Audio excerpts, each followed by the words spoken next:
अभी हम स्टार्ट करते हैं कैपेसिटेंस का दूसरा लेक्चर। तो दूसरे लेक्चर में सबसे पहला कंसेप्ट देखते हैं, charging of a capacitor through resistance. तो सबसे पहले देखते हैं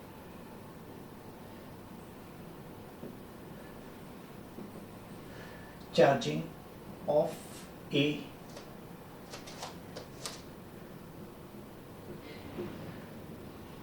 कैपेसिटर वाया ए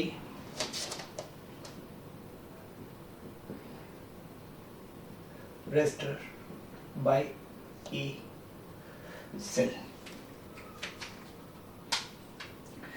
तो एक सर्किट ड्रॉ करते हैं। यहाँ पे कैपेसिटेंस लेते हैं, एक रेजिस्टेंस ड्रॉ करते हैं, एक बैटरी ड्रॉ करते हैं और यहाँ पे की लेते हैं।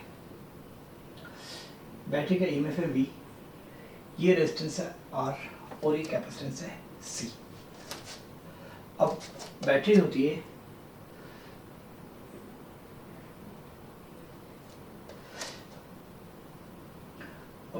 Battery source of constant potential difference. तो एक ideal battery source of constant potential difference है।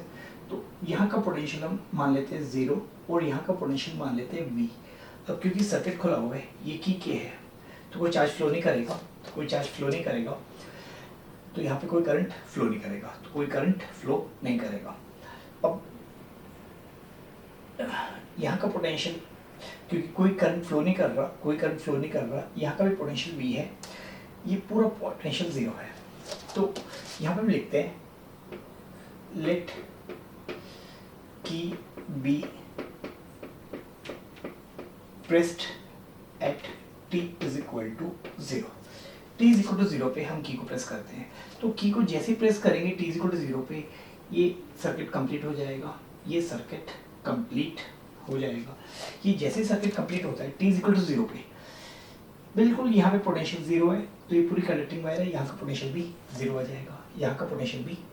जाएगा, अब हम देखते हैं यहाँ का पोटेंशियल 0 है, तो यहाँ के पोटेंशियल को हटाते हैं। तो ये जैसे बैटरी है, यहाँ का पोटेंशियल 0, यहाँ का भी, ये हमेशा रहेगा। तो यहाँ का 0, अब यहाँ का 0 है, जैसे हमने बैटरी को डाला है एकदम से चार्ज फ्लो नहीं करेगा, क्योंकि बैटरी क्या करती है, जैसे मोटर पानी को फेंकती है तो बैटरी इस साइड चार्ज को पुश करती है। बैटरी में नॉन इलेक्ट्रोस्टैटिक फोर्स ऐसे होती है, तो कन्वेंशनल चार्ज को इस साइड पुश करेगी। तो जैसे ही कन्वेंशनल चार्ज को इस साइड पुश करना शुरू करेगी, तो t इज इक्वल टू 0 पे इस पे चार्ज 0 होगा। जैसे पुश करेंगे तो किसी भी टाइम q बाद इस पे चार्ज प्लस q आ जाएगा, इस पे चार्ज होगा प्लस q और इस पे होगा माइनस q, क्योंकि q चार्ज ऐसे फ्लो किया, तो यहाँ से q जाएगा और यहाँ पे q आएगा। ध्यान रखना कैपेसिटर पे हमेशा नेट चार्ज 0 होता है। तो बैटरी क्या करती है, एक प्लेट से q चार्ज लेके दूसरे पे ट्रांसफर करती है। तो अब हम देख सकते हैं यहाँ का पोटेंशियल 0, तो यहाँ का पोटेंशियल कितना होगा, तो यहाँ का पोटेंशियल आएगा q बाई सी। क्यों, ये पोटेंशियल माइनस ये चार्ज बाई सी। तो जैसे हमने q को किया, ये चार्ज यहाँ से जाना शुरू करेगा, तो ये चार्ज धीरे धीरे करके बढ़ता जाएगा, तो ये q की वैल्यू बढ़ती जाएगी। तो t इज इक्वल टू 0 पे q 0 है, यहाँ का पोटेंशियल 0, यहाँ का पोटेंशियल 0 और यहाँ का पोटेंशियल 0। तो at t is equal to 0 plus the current through resistor, देखते हैं कितना होगा। तो t इज इक्वल टू 0 पे ये चार्ज की वैल्यू 0 होगी, ये चार्ज की वैल्यू 0 होगी। तो जैसे हमने प्रेस किया एकदम से चार्ज नहीं आएगा, थोड़े समय में थोड़ा चार्ज आएगा, ज़्यादा समय में ज़्यादा चार्ज आएगा और ज़्यादा समय में और ज़्यादा चार्ज आएगा, क्योंकि चार्ज फ्लो करता जा रहा है, यहाँ से निकलता जा रहा है और यहाँ पे आता जा रहा है। तो यहाँ का पोटेंशियल 0, क्योंकि q 0 होगा t is equal to 0 plus पे, तो यहाँ का भी पोटेंशियल 0, तो यहाँ का पोटेंशियल v होगा और यहाँ का होगा 0। तो करंट कितना हो जाएगा, current at t is equal to 0 will be equal to v minus 0 by r। तो किसी भी टाइम t पे, at any time t, current through resistor, resistance के थ्रू करंट कितना होगा, किसी भी टाइम क्यू पे, यहाँ पे किसी भी टाइम टी पे यहाँ पे चार्ज क्यू होगा।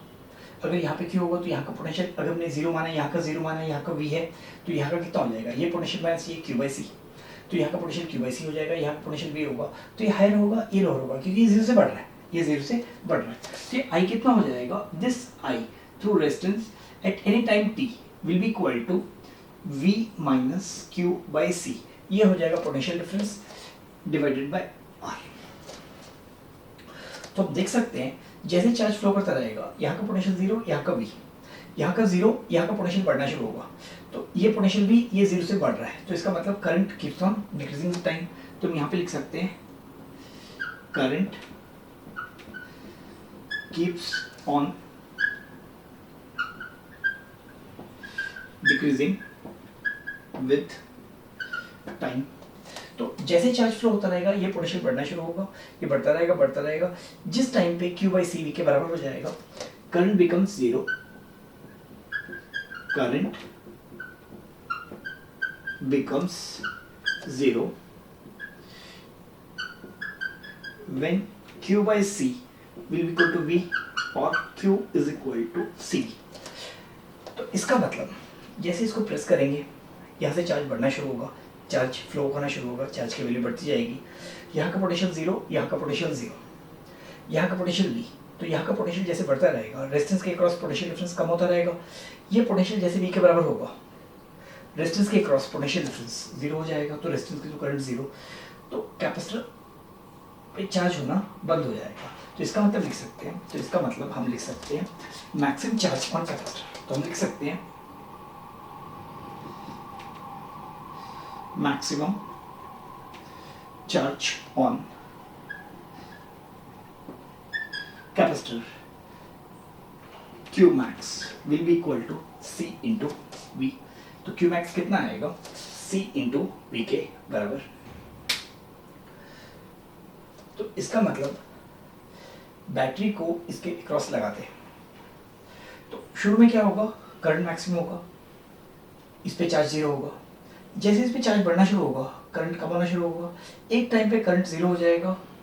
तो इस सर्किट को अगर हम देखते हैं, जैसे कि प्रेस करते हैं, करंट एक V बाई आर से धीरे धीरे करके जीरो पे जाएगा, करंट जीरो पे जाएगा, करंट जीरो पे जाएगा, इसका मतलब पहले dt सेकंड में जितना चार्ज फ्लो करेगा, अगले dt सेकंड में कम करेगा, अगले dt सेकंड में और कम करेगा, अगले dt सेकंड में और कम करेगा, पर चार्ज बढ़ता रहेगा जब तक करंट शून्य नहीं हो जाता। करंट जब शून्य हो जाएगा तो इस सर्किट में करंट फ्लो होना बंद हो जाएगा। तो हम लिख सकते हैं इन स्टेडी स्टेट। तो स्टेडी स्टेट क्या है, जब भी सिचुएशन में चेंज होना, जब भी सिचुएशन में चेंज हो रही है उसको बोलते हैं ट्रांजिट स्टेट। जब भी सिचुएशन में कोई चेंज नहीं हो रही, किसी सिचुएशन में किसी जगह में कोई चेंज नहीं हो रही, उसको बोलते हैं स्टेडी स्टेट, उसको हम बोलते हैं स्टेडी स्टेट। तो इवेंचुअली ये RC circuit steady state achieve कर लेगा।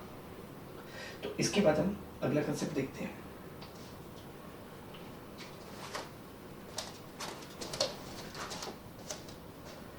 अगला कंसेप्ट देखते हैं अपन, work done by battery, work done by battery. तो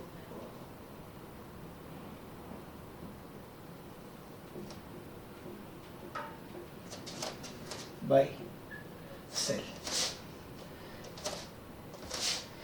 ये एक आइडियल सेल है, ये एक आइडियल सेल है, इसकी ईएमएफ है ई, इसकी ईएमएफ है ई। ये बैटरी अगर खुद से वर्क कर रही है, इससे चार्ज क्यू ऐसे जाएगा, इससे चार्ज क्यू ऐसे जाएगा, तो work done by cell is equal to, ये वर्क डन बाय सेल क्या होता है, सेल अगर इस तरह से नॉन इलेक्ट्रोस्टैटिक फोर्स इस तरह से होगी और इलेक्ट्रोस्टैटिक फोर्स इस तरह से होगी। नॉन इलेक्ट्रोस्टैटिक फोर्स ऐसे होगी और इलेक्ट्रोस्टैटिक फोर्स इस तरह से होगी, क्योंकि ये पॉजिटिव टर्मिनल है, ये नेगेटिव टर्मिनल है, इलेक्ट्रिक फील्ड ऐसे आएगी। और बैटरी में जो फोर्स वर्क करती है, बैटरी वर्क करती है, उसका मतलब होता है बैटरी की नॉन इलेक्ट्रोस्टैटिक फोर्स का वर्क करना। Non electrostatic force negative to positive होती है और electric field positive to negative होती है, is equal to work done by non electrostatic force. ये कितनी होगी, यूनिट पॉजिटिव चार्ज पे जो नॉन इलेक्ट्रोस्टैटिक फोर्स वर्क करेगी उसे बोलते हैं ईएमएफ। तो क्यू चार्ज पे कितना वर्क करेगी, क्यू इंटू ई, तो ये हो जाएगा क्यू इंटू ई। ध्यान रखेंगे अगर बैटरी इस तरह से है, इस तरह से चार्ज फ्लो कर रहा है, बैटरी इस तरह से नहीं करेगी, कोई दूसरी बैटरी होगी इसके थ्रू चार्ज फोर्स करेगी, तो यहाँ पे वर्क डन बाय सेल आएगा माइनस क्यू इंटू ई अगर इसका EMF ई है, अगर इसका EMF ई है। तो यहाँ पे हम देखते हैं, यहाँ पे हम देखते हैं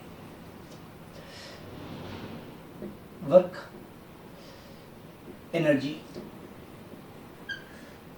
theorem 2 RC charging circuit.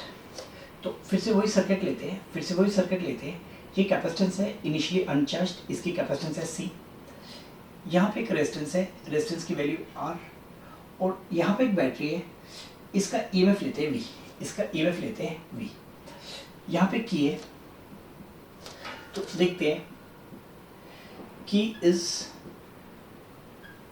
Pressed at t is equal to 0 initially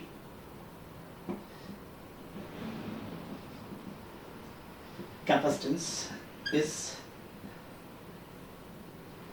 uncharged। तुम देखते हैं at t is equal to 0 plus capacitance पे चार्ज कितना होगा 0। तो जैसे ही हमने की को प्रेस कर दिया, t is equal to 0 पे, तो यहाँ से चार्ज फ्लो होना शुरू होगा Q। तुम देखते हैं एट स्टेडी स्टेट, तो हम पॉइंट पोटेंशियल मेथड लगाना शुरू करते हैं, यहाँ का पोटेंशियल 0, यहाँ का भी 0।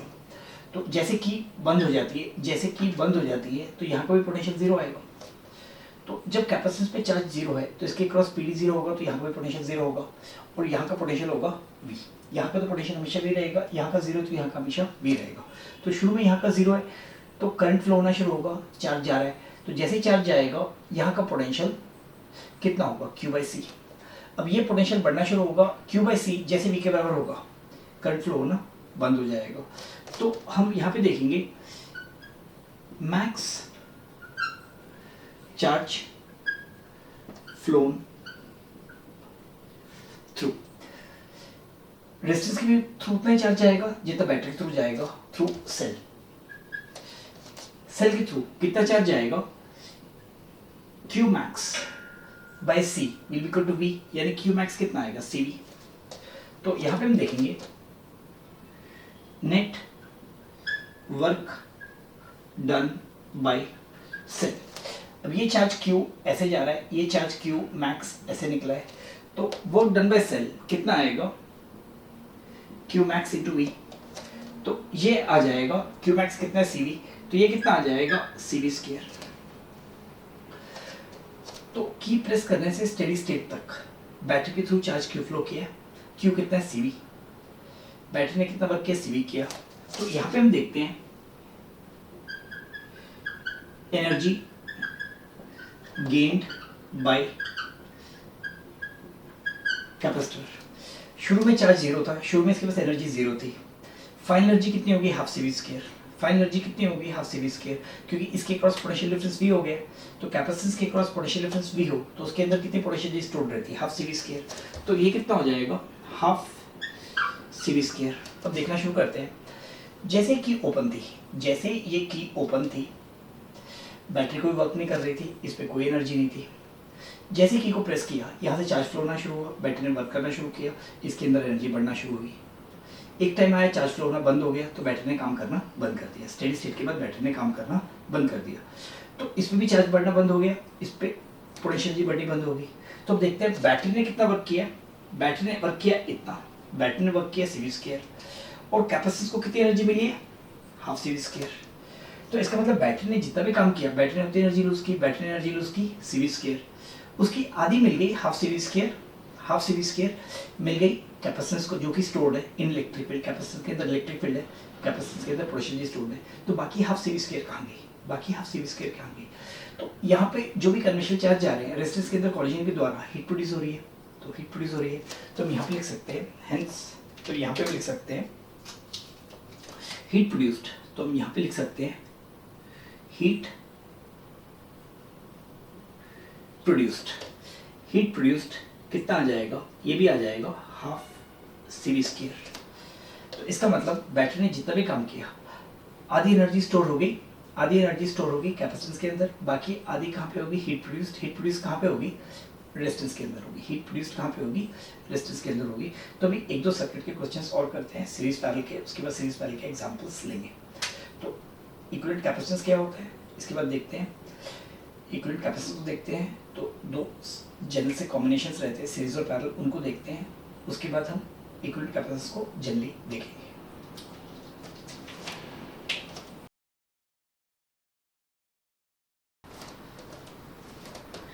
अब हम तीसरा कंसेप्ट देखते हैं, capacitors in series and parallel. अब हम तीसरा देखते हैं, capacitors in series and parallel.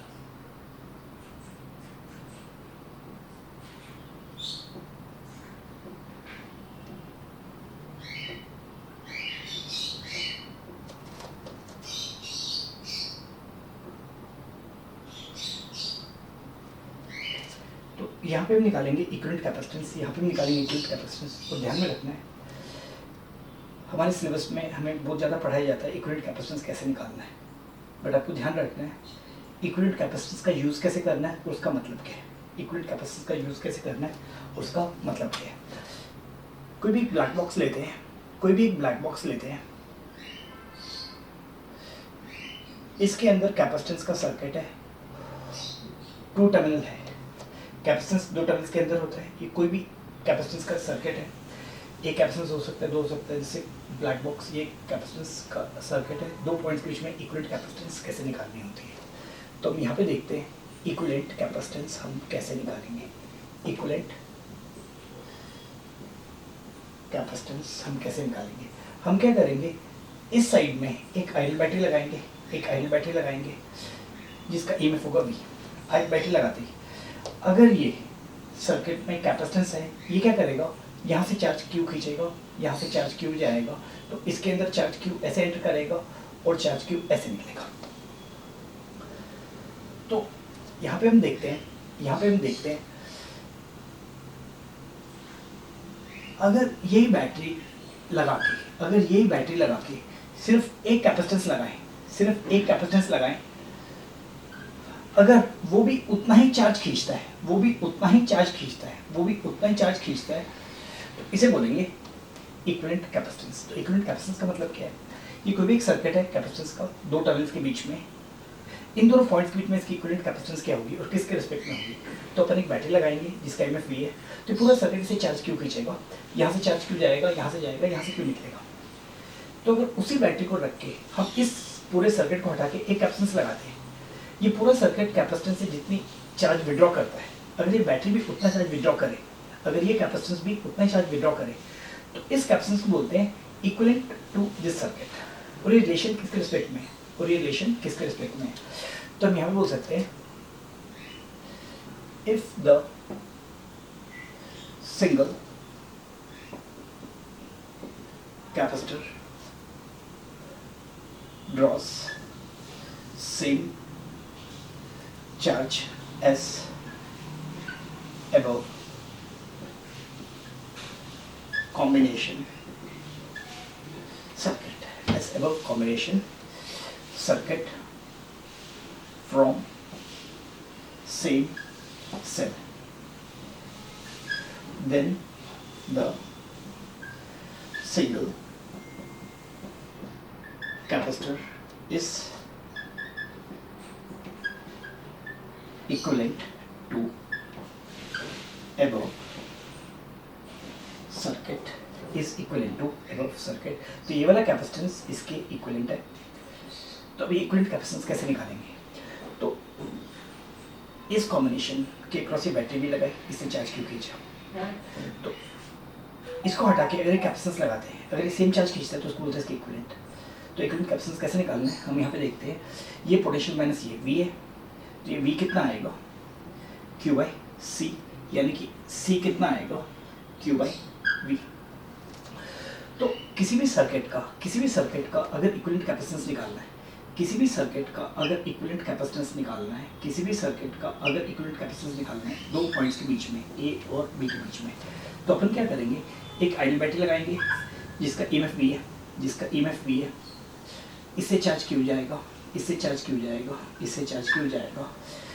तो अगर बैटरी लगाते हैं वी वोल्ट की और ये सर्किट ड्रॉ करता है चार्ज क्यू, तो इक्विवेलेंट कैपेसिटेंस आएगी Q by V, equivalent capacitance आएगी क्यू बाई वी।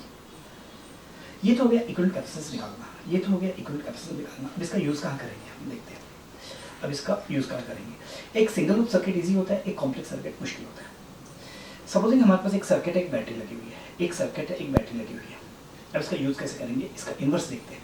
एक सर्किट है, एक बैटरी लगी हुई है, मुझे बैटरी के थ्रू चार्ज निकालना है।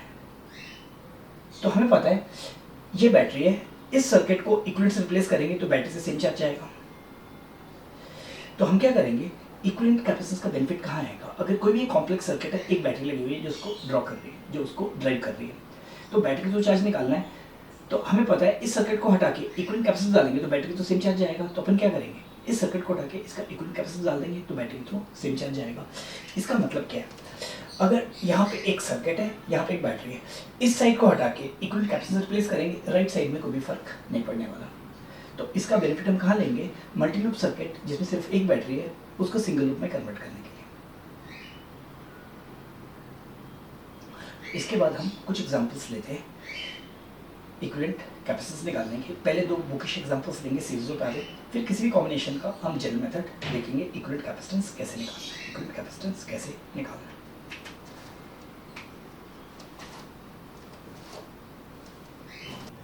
अभी हम सीरीज और पैरेलल कॉम्बिनेशन का इक्विवेलेंट कैपेसिटेंस कैसे निकालते हैं इसको देखते हैं।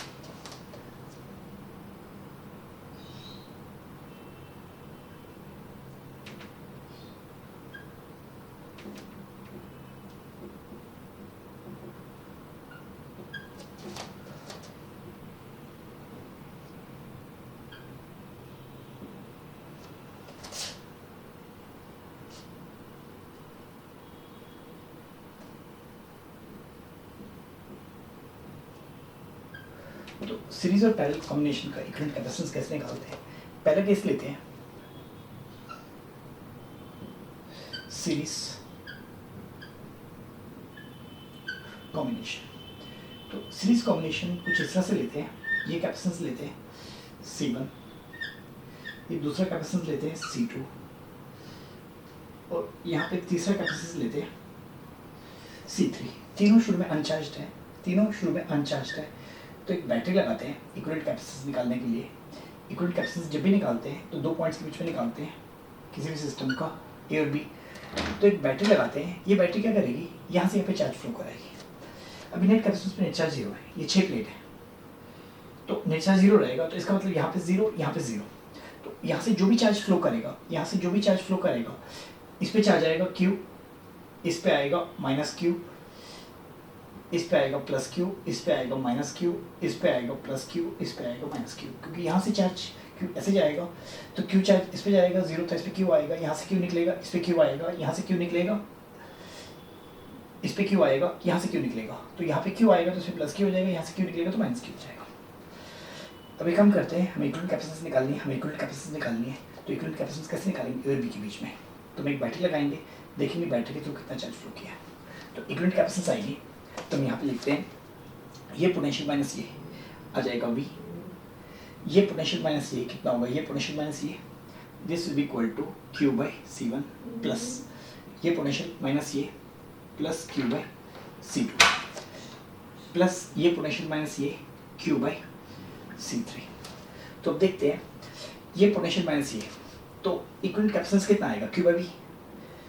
तो Q बाई V अगर इक्विवेलेंट कैपेसिटेंस होगा, Q बाई V अगर इक्विवेलेंट कैपेसिटेंस होगा तो 1 बाई इक्विवेलेंट कैपेसिटेंस आएगा V बाई Q।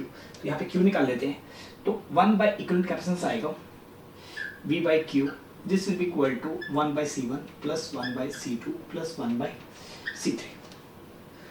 तो इसका मतलब इन सीरीज कॉम्बिनेशन जैसे हम n कैपेसिटेंस लगा देते हैं,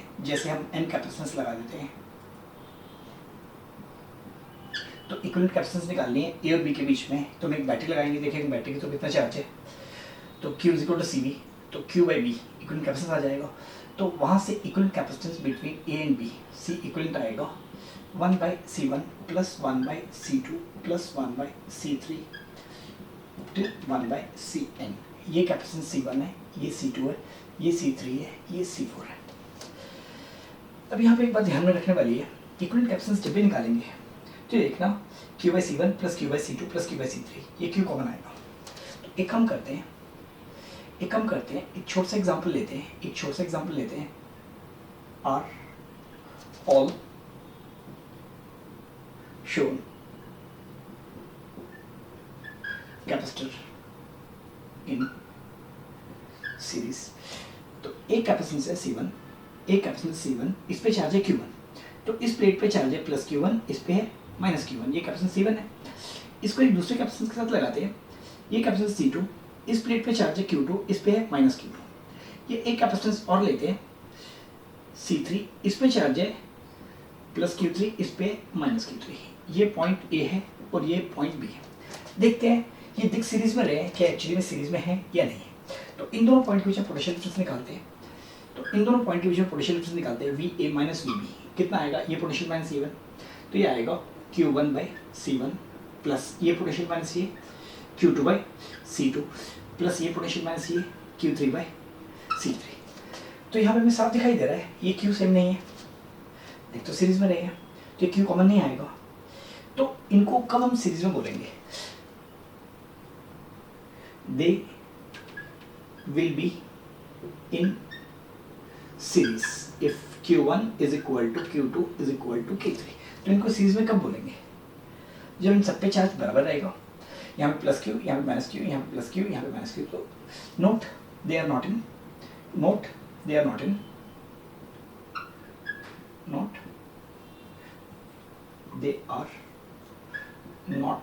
इन सीरीज। तो इस सीरीज में बिल्कुल भी नहीं है। सीरीज में होने के लिए इस पे चार्ज प्लस Q, इस पे माइनस Q, इस पे प्लस Q, इस पे माइनस Q, इस पे प्लस Q, इस पे माइनस Q। तो अगर दिख सीरीज में रहे तो इसका मतलब जरूरी नहीं कि सीरीज में है। तो इसके बाद हम पैरेलल कॉम्बिनेशन लेते हैं,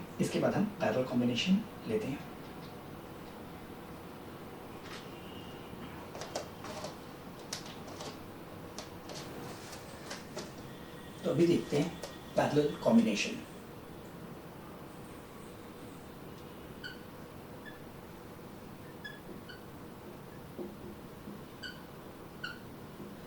तो अगर सब कैपेसिटेंस के क्रॉस पोटेंशियल डिफरेंस सेम हो तो उस कॉम्बिनेशन को बोलते हैं combination of capacitors in parallel.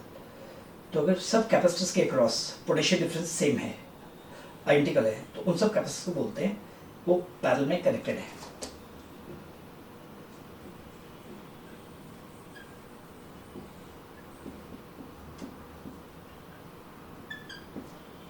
तो ये एक कैपेसिटेंस लेते हैं C1, ये दूसरा कैपेसिटेंस लेते हैं C2, ये तीसरा कैपेसिटेंस लेते हैं C3। ये तीनों इनिशियली अनचार्ज्ड है, इनको ऐसे करके ज्वाइन कर देते हैं, तो A और B के बीच में इक्विवेलेंट कैपेसिटेंस कितनी आएगी, वो करने के लिए हम एक बैटरी लगाते हैं जिसका EMF V है। ये यहाँ से चार्ज जाएगा तो इसके क्रॉस भी पोटेंशियल डिफरेंस भी रहेगा, इसके क्रॉस भी रहेगा, इसके क्रॉस भी रहेगा। तो यहाँ से अगर चार्ज Q1 जाता है तो यहाँ से Q1 निकलेगा, इस पे चार्ज आएगा Q1, इस पे आएगा माइनस Q1। यहाँ से अगर चार्ज Q2 जाएगा तो यहाँ से भी Q2 निकलेगा, यहाँ से अगर Q3 आएगा तो यहाँ से भी Q3 निकलेगा। तो इस पे चार्ज आएगा Q2, इस पे आएगा माइनस Q2, इस पे आएगा Q3, इस पे आएगा माइनस Q3। तो हम यहाँ पे लिख सकते हैं ये तीनों पैरेलल में है। तो इक्विवेलेंट कैपेसिटेंस कितनी आएगी, Q is equal to CV से, Q is equal to CV से बैटरी के थ्रू कितना चार्ज फ्लो किया है Q, Q। ये Q कितने के बराबर आएगा, Q1 plus Q2 plus Q3। तो बैटरी के थ्रू चार्ज Q फ्लो किया है, तो इक्विवेलेंट कैपेसिटेंस आएगी Q बाई V। ये कितना आ जाएगा, Q1 plus Q2 plus Q3 by V। तो यहाँ पे हम इसके क्रॉस पोटेंशियल डिफरेंस निकालते हैं, ये V आएगा Q1 बाई C1, यहाँ पे पोटेंशियल डिफरेंस आएगा Q2 बाई C2, यहाँ पे पोटेंशियल डिफरेंस आएगा Q3 बाई C3। अब हमें पता है A by B is equal to C by D is equal to E by F, ये आ जाएगा इक्वल टू, सारे लिमिट्स को ऐड कर लो, Q1 plus Q2 plus Q3 by C1 plus C2 plus C3, तो ये आ जाएगा Q by C1 plus C2 plus C3 plus C3। तो यहाँ से हम इक्विवेलेंट कैपेसिटेंस निकालेंगे, इक्विवेलेंट कैपेसिटेंस आएगी Q बाई D, तो ये आ जाएगा C1 plus C2 plus C3। तो इसका मतलब अगर हम ऐसे n कैपेसिटेंस लगाते हैं C1 C2 से लेके Cn तक, अगर ऐसे करके n कैपेसिटेंस लगाते हैं तो A और B के बीच में, तो A और B के बीच में इक्विवेलेंट कैपेसिटेंस आएगी, इक्विवेलेंट कैपेसिटेंस आएगी C1 plus C2 plus C3 till plus Cn। अब यहाँ पे सबसे इंपॉर्टेंट देखने वाली बात है, अगर हम दो कैपेसिटेंस लगाते हैं पैरेलल में, अगर हम दो कैपेसिटेंस लगाते हैं पैरेलल में, ये कैपेसिटेंस C1 है, ये कैपेसिटेंस C2 है, तो अगर यहाँ से चार्ज Q जाता है तो यहाँ से चार्ज Q निकलेगा, क्योंकि इसमें भी नेट चार्ज जीरो रहेगा, इसमें भी नेट चार्ज जीरो रहेगा, तो ये यहाँ से आएगा चार्ज Q1, यहाँ पे आएगा Q2, यहाँ से आएगा Q1 और यहाँ से आएगा Q2, तो ये चार्ज Q डिवाइड करेगा Q1 और Q2 में, तो इस पे चार्ज आएगा Q1, इस पे आएगा माइनस Q1, इस पे आएगा Q2, इस पे आएगा माइनस Q2, क्योंकि पोटेंशियल डिफरेंस बराबर है, क्योंकि पोटेंशियल डिफरेंस बराबर है, Q is equal to CV होगा, तो V आएगा Q1 by C1 will be equal to Q2 by C2 is equal to Q3 by C3। तो चार्ज किस रेशियो में डिवाइड करेगा, चार्ज किस रेशियो में डिवाइड करेगा, Q1 इज टू Q2 आ जाएगा, C1 इज टू C2। तो चार्ज किस रेशियो में डिवाइड करेगा, तो दो कैपेसिटेंस या तीन कैपेसिटेंस या चार कैपेसिटेंस अगर पैरेलल में लगे होंगे, तो ये जो चार्ज Q जाएगा ये किस रेशियो में डिवाइड करेगा, this will be in ratio of capacitances, this will be in ratio of capacitances. तो एक छोटा सा एग्जांपल ले लेते हैं, एक छोटा सा एग्जांपल ले लेते हैं, यहाँ पे कैपेसिटेंस है 2C, यहाँ पे कैपेसिटेंस है 3C, इस पे चार्ज Q जा रहा है, यहाँ से चार्ज Q निकल रहा है, इससे चार्ज Q निकल रहा है। फाइंड चार्ज ऑन ईच, तो हर एक पे चार्ज निकालना है। तो अपन क्या देखते हैं, यहाँ पे चार्ज किस रेशियो में डिवाइड करेगा, तो इस पे चार्ज लेते हैं Q1, इस पे लेते हैं Q2, ये Q1 इज टू Q2 किस रेशियो में आएगा, 2:3, ये Q1 इज टू Q2 किस रेशियो में आएगा, 2:3। तो हम चार्ज के 5 भाग कर देते हैं, 2 भाग इसमें जाएंगे, 2 भाग इसमें जाएंगे और 3 भाग इसमें जाएंगे। तो हम क्या करते हैं, Q1 कितना आ जाएगा, Q1 कितना आ जाएगा, तो ये Q1 is to Q2 2:3 ratio में आएगा। तो 2:3 रेशियो के लिए हम रेशियो प्रोपोर्शंस लगाते हैं, 5 भाग कर लेते हैं Q के अगर 5 भाग करते हैं, 2 भाग इसमें जाएंगे और 3 भाग इसमें जाएंगे, तो 2 भाग इसमें जाएंगे, यानी कि ये हो जाएगा 2/5 Q2 आ जाएगा 3/5 इंटू Q, ये आ जाएगा 3/5 इंटू Q, तो यहाँ पे आ जाएगा, इसमें जाएगा 2/5 Q और इस साइड जाएगा 3/5 Q।